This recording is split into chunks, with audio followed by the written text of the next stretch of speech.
दोस्तों, अगर आप किराए के मकान में रहते हैं और रेंट चुकाते हैं या फिर आपका कोई प्रॉपर्टी है जिससे कि आपको रेंट प्राप्त होता है, तो ऐसे में आपके लिए रेंटल यील्ड को समझना बहुत ज़्यादा इंपॉर्टेंट है। और आज के इस रियल एस्टेट इन्वेस्टमेंट सीरीज के वीडियो में मैं आपसे इसी बारे में बात करने वाला हूं कि रेंटल यील्ड क्या होता है, इसे कैसे कैलकुलेट किया जाता है और साथ ही हम ये भी जानेंगे कि इसका क्या इंपॉर्टेंस है और लो रेंटल यील्ड क्या होता है और हाई रेंटल यील्ड क्या होता है। और हाई रेंटल यील्ड और लो रेंटल यील्ड को समझने के बाद से आप जरूर ये समझ पाएंगे कि कब कोई प्रॉपर्टी, कब कोई घर, कब कोई दुकान या मकान आपको किराए पे लेना चाहिए और कब कोई मकान में आपको इन्वेस्टमेंट कर देना चाहिए। तो दोस्तों, वीडियो काफी वैल्यूएबल है, आप इसे अंत तक जरूर देखिए। और सबसे पहले अगर बात करें यहाँ पे कि रेंटल यील्ड होता क्या है, तो दोस्तों सिंपली रेंटल यील्ड का हिंदी मतलब होता है कि रेंट यानी कि किराए से होने वाली इनकम, किराए से होने वाली आमदनी, जिसे कि परसेंटेज के रूप में दिखाया जाता है। फॉर एग्जाम्पल, जिस तरह से मान लीजिए कि फिक्स डिपॉजिट पे आपको 6% का इंटरेस्ट पूरे साल में मिलता है,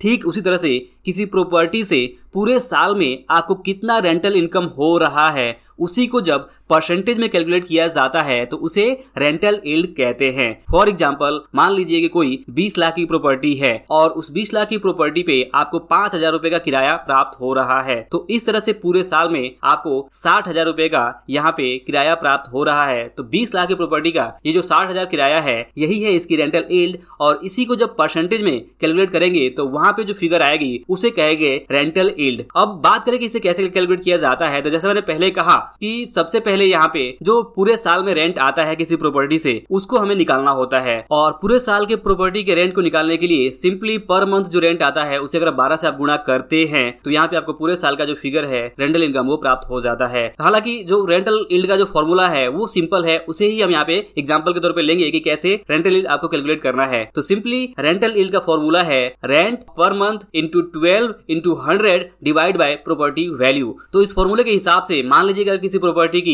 रेंटल पर मंथ यहाँ पे 4,000 रुपए पर मंथ है, तो 4,000 इंटू 12 इंटू 100 अगर आप करते हैं तो यहाँ पे फिगर आती है 48 लाख। और मान लीजिए कि उस प्रॉपर्टी की जो टोटल वैल्यू है वो है 16 लाख, 16 लाख। तो यहाँ पे जब आप डिवाइड करेंगे 48 लाख डिवाइड बाय 16 लाख तो आपको जो फिगर आएगा वो आएगा 3, और ये है परसेंटेज। 3% रेंटल यील्ड है इस प्रॉपर्टी का जिसकी वैल्यू है 16 लाख और जिसका रेंटल इनकम पर मंथ आता है 4,000 रुपए पर मंथ। तो इस तरह से आप किसी भी प्रॉपर्टी का रेंटल यील्ड निकाल सकते हैं सिंपली इस फॉर्मूले के यूज करके, जो है rent per month into 12 into 100 divide by property value. अब अगर बात करें यहाँ पे रेंटल यील्ड का इतना इंपॉर्टेंस क्यों है, तो दोस्तों अगर आप किसी प्रॉपर्टी को किराए पे लेना चाहते हैं तो वहां पे भी आपके लिए रेंटल यील्ड को समझना इंपॉर्टेंट है। और अगर आप किसी प्रॉपर्टी में इन्वेस्टमेंट करना चाहते हैं तो वहां पे भी रेंटल यील्ड के कॉन्सेप्ट को समझना इंपॉर्टेंट है, क्योंकि इसी से समझ में आता है कि आपको एक्चुअल में कितना परसेंटेज जो रिटर्न है आपके इन्वेस्टमेंट से मिलने वाला है, ताकि आप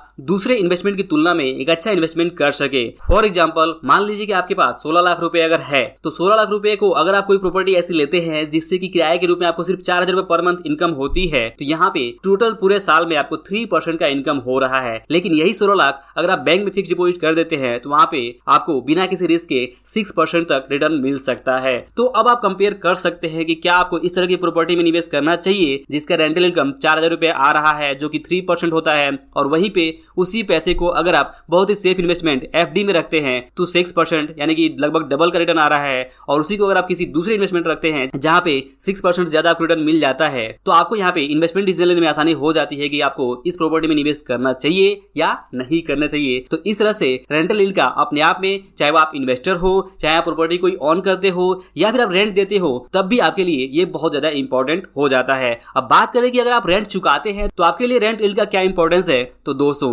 यहाँ पे जैसा हमने एग्जांपल में देखा कि अगर आप कोई मकान यहाँ पे किराए पे लिए हुए हैं जिसका रेंट आपको 4,000 रुपए देना हो रहा है और वहां पे उस मकान की जो वैल्यू है वो 16 लाख है, तो ऐसे में आपका जो रेंटल यील्ड है वो 3% निकल के आता है, जो कि अपने आप में एक लो रेंटल यील्ड है। और इस तरह के प्रॉपर्टी में आपको खुद निवेश नहीं करना चाहिए, बल्कि ऐसी प्रॉपर्टी को अगर आप किराए पे ही रखते हैं तो ये आपके लिए काफी फायदेमंद हो सकता है। अब जरूरी नहीं हो, ऐसा होता है कि प्रॉपर्टी की जो वैल्यू है वो कई बार बढ़ जाती है, तो अचानक से प्रॉपर्टी की वैल्यू बढ़ जाए तो उसको हम यहाँ पे कंसीडर नहीं कर रहे हैं। सिर्फ और सिर्फ रेंटल इनकम के हिसाब से देखा जाए तो आपके लिए इस तरह की प्रॉपर्टी जहां पे रेंटल यील्ड 3% निकल के आता है, तो ऐसी प्रॉपर्टी को, ऐसे मकान को, ऐसे दुकान को आपको किराए पे लेना आपके लिए काफी अच्छा बेहतर फाइनेंशियल डिसीजन हो सकता है। तो यहाँ पे अब अगर बात करें कि हाई रेंटल यील्ड क्या है और लो रेंटल यील्ड क्या है, तो दोस्तों यहाँ पे एक 4% फॉर्मूला काम में आता है कि अगर किसी प्रॉपर्टी की रेंटल यील्ड 4% से ज्यादा है तो वो हाई रेंटल यील्ड की कैटेगरी में आ जाता है, लेकिन अगर किसी प्रॉपर्टी की रेंटल यील्ड 4% से कम है